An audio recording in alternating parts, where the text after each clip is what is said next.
السلام علیکم ناظرین کرام، نئی ویڈیو میں آپ کو خوش آمدید کہتے ہیں۔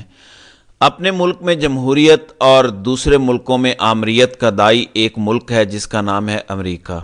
اس پہ بات کرتے ہیں جو سپریم کورٹ کا فیصلہ آیا ہے، اور یہ بہت بڑا فیصلہ ہے۔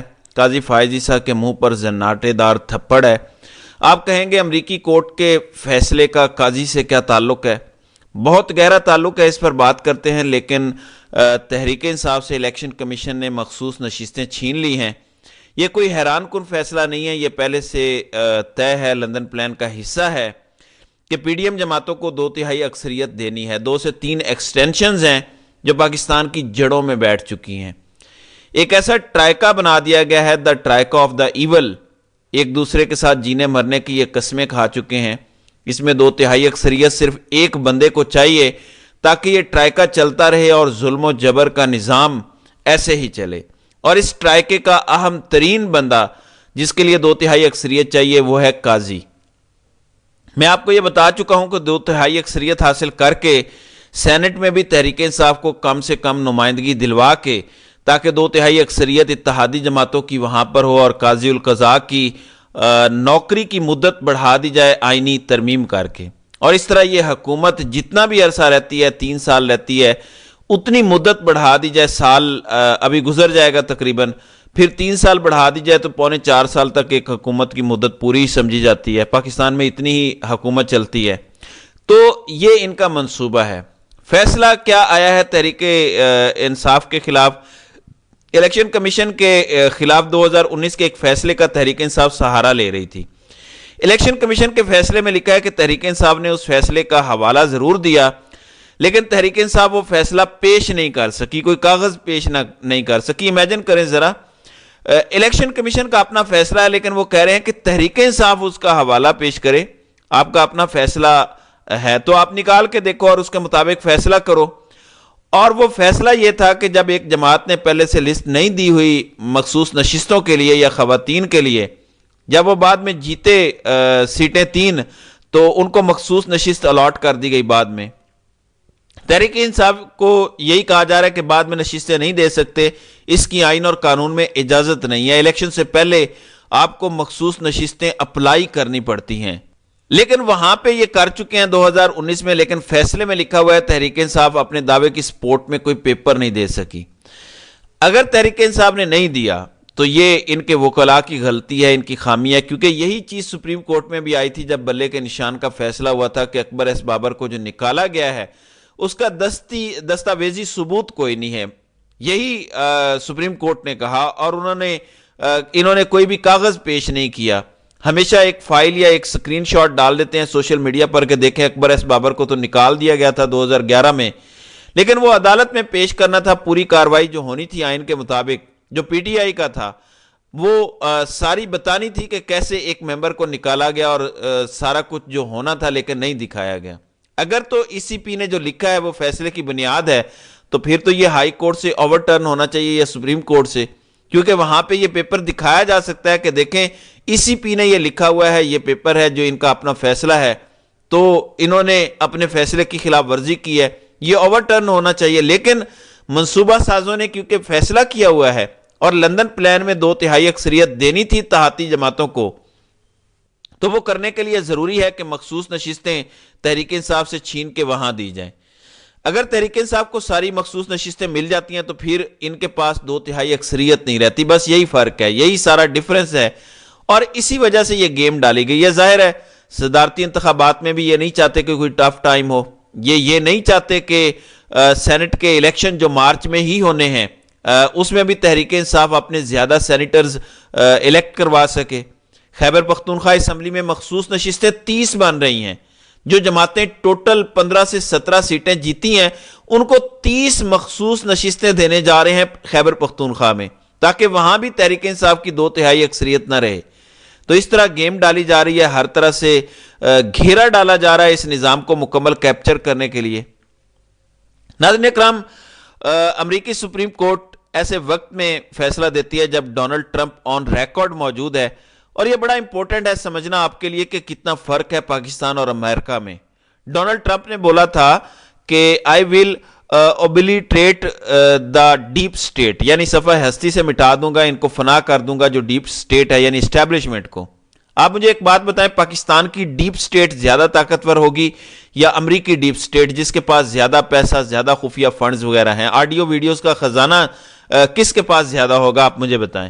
اس کے باوجود 9 کے 9 ججز نے کہا کہ لوراڈو کی جو ریاستی سپریم کورٹ ہے وہ یہ اختیار نہیں رکھتی کہ وفاقی عہدے کے لیے وہ کسی شخص کو روک سکے، الیکشن لڑنے سے روک سکے۔ ڈونلڈ ٹرمپ الیکشن لڑے گا، تمام ریاستوں کے بیلٹ پیپر پر ڈونلڈ ٹرمپ ہوگا۔ یہ ہے جمہوریت اور یہ ہے امریکہ کی کامیابی کا اصل راز کہ تمام طاقتوں کے باوجود، اس کے باوجود اس کے کہ ہر قسم کی بے شرمی، بے غیرتی وہ دنیا میں کرتے ہیں، اس کے باوجود اپنے ملک میں وہ جمہوریت قائم رکھتے ہیں۔ اور ججز کے بارے میں یہ سوچا جا رہا تھا کہ شاید 6-3 سے ایک فیصلہ ہوگا، لیکن جمہوریت کی بنیادی چیز پر 9 کے 9 ججز نے ایکا کیا۔ باقی چیزوں پر اختلاف بھی ہے فیصلے میں، لیکن بنیادی چیز یہ ہے کہ یہ فیصلہ نہیں کیا جا سکتا کہ صدارتی امیدوار بیلٹ پر ہی نہیں ہوگا، الیکشن ہی نہیں لڑ سکے گا، یہ نہیں ہو سکتا۔ امریکہ اور پاکستان آج کہاں کھڑے ہیں یہ بنیادی چیز ہے، اور وہاں پہ اپیل کا بھی کوئی چانس نہیں ہے۔ اور بائیڈن کی پوری کوشش تھی کہ ٹرمپ کو ناک آؤٹ کیا جائے ٹیکنیکلی، جیسے اس نے پاکستان میں کروایا، لیکن پاکستان میں وہ کروا سکتا ہے کیونکہ یہاں قاضی بیٹھا ہے، وہاں قاضی نہیں ہے، وہاں اصلی جج بیٹھے ہیں، قاضی نہیں بیٹھے ہوئے۔ اب یہاں وعدے ہوئے ہیں، ایکسٹینشن کے وعدے ہیں، ایک ایکسٹینشن اکتوبر 2024 میں، ایک ایکسٹینشن ستمبر 2025 میں، ایک ایکسٹینشن نومبر 2025 میں ہے۔ یہ میں آپ پہ چھوڑتا ہوں، آپ سمجھ جائیں کہ میں کون سی 3 ایکسٹینشنز کی بات کر رہا ہوں، بس آپ مہینے یاد رکھیں۔ یہ ساری بساط ان 3 ایکسٹینشنز کے لیے بچھائی گئی ہے۔ مجھے شوق لگے گا اگر ان میں سے کوئی ایک ایکسٹینشنز بھی نہ ہوئی۔ نواز شریف نے جس طرح کا منہ بنایا ہوا ہے، اس سے یہی لگتا ہے کہ اس کے ہاتھ سے گیم نکل گئی ہے، اور ایکسٹینشنز تو ہو کر رہیں گی۔ میں بولنا نہیں چاہ رہا اس ٹاپک پہ، لیکن عمران خان کی جد و جہد بہت بڑی ہے۔ ہمیں تو اس پیمانے پہ دیکھنا ہے کہ اگر عمران خان باہر ہوتا، میرا آپ سے سوال ہے، 8 فروری کو عمران خان الیکشن جیت گیا تھا، شام کو اس کے پاس سارے فارم 45 پہنچ گئے تھے۔ آپ مجھے بتائیں کہ اگر 9 فروری کو یہ رات کو ڈاکہ مار رہے ہوتے تو کیا عمران خان چپ کر کے گھر بیٹھے رہتے یا وہ فوراً کال دیتے اور سب کو کہتے کہ سڑکوں پر آ جاؤ؟ میرا سمپل آپ سے یہ سوال ہے، کیا عمران خان اتنی آسانی سے انہیں یہ ہضم کرنے دیتے جتنی آسانی سے کرنے دیا گیا ہے؟ کیا عمران خان اس طرح پنجاب اور وفاق میں آسانی سے حکومت بننے دیتے؟ میں یہ نہیں کہہ رہا کہ وہ کچھ کر لیتے، لیکن ایک ریزسٹنس شو کرتے، وہ ریزسٹنس ہمیں نظر نہیں آئی۔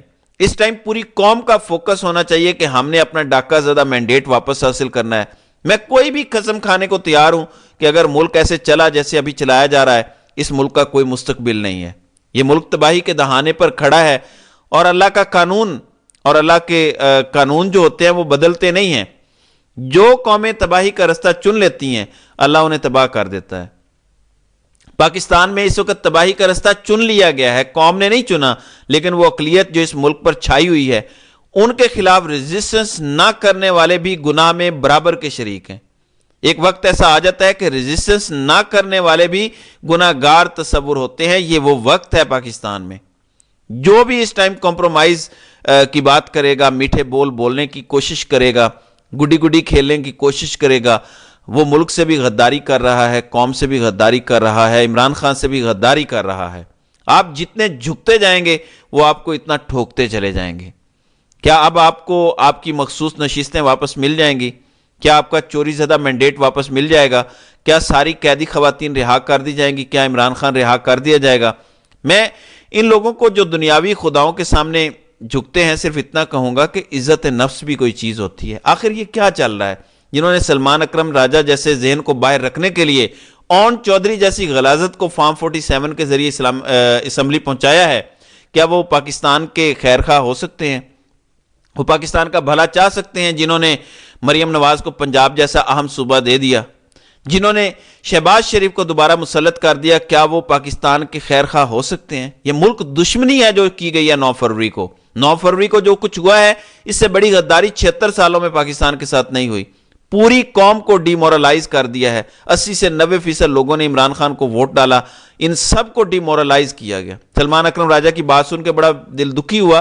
انہوں نے کہا کہ سینکڑوں لوگوں سے مل چکا ہوں جو کہتے ہیں کہ اگر یہی ہونا ہے تو ہم آئندہ ووٹ نہیں دیں گے۔ یہ تباہی کی ریسپی ہے۔ منصوبہ ساز یہی چاہتے ہیں کہ آپ ووٹ دینے سے انکار کریں، دوبارہ ووٹ کے لیے نہ نکلیں، وہ اپنی مرضی سے فارمز بنائیں اور نتائج دے دیں۔ اب تو یہ اطلاعات آ رہی ہیں، شہزاد اکبر نے خبر شیئر کیا کہ تمام فارم 45 تیار ہو چکے ہیں، جلد ان کا اعلان ہو جائے گا اور کہا جائے گا کہ یہی فارم 45 اصلی ہیں اور تحریک انصاف کے ہاتھ میں جو ہیں وہ بیکار فارم ہیں۔ تو یہ صورتحال ہے۔ اللہ تعالیٰ ہمارے اس ملک پر رحم ہی کرے، آمین۔ تو ناظرین اکرام، آپ کی اس ویڈیو کے حوالے سے کیا رائے ہے؟ آپ اپنی رائے کا اظہار کامنٹ سیکشن میں ضرور کیجیے گا۔